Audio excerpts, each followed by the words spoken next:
তামিম ইকবাল খান, তাকে বলা হয় তিনি নাকি সেইভাবে 6বার 7বার চেষ্টা করে পরবর্তীতে সভাপতি হয়েছেন নাকি। তামিম ইকবাল খান এখন অ্যাডক কমিটির সভাপতি, উনাকে বলা হয় সে স্কটল্যান্ডের রাজার মতো।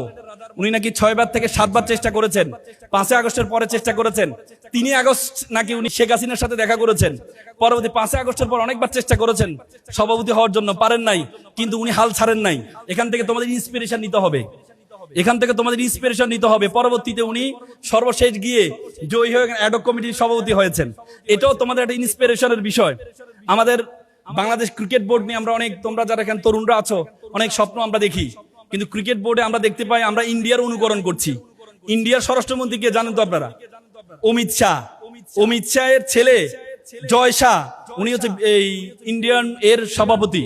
তো আমাদের দেশীয় স্বরাষ্ট্রমন্ত্রীরা এটা অনুসরণ করছেন, ওনাদের ছেলেদেরকে নিয়ে ওনারা সেই সেম বিসিসিআই যেভাবে করেছে আমাদের বিসিবিকেও সেভাবে বানানোর চেষ্টা করছে।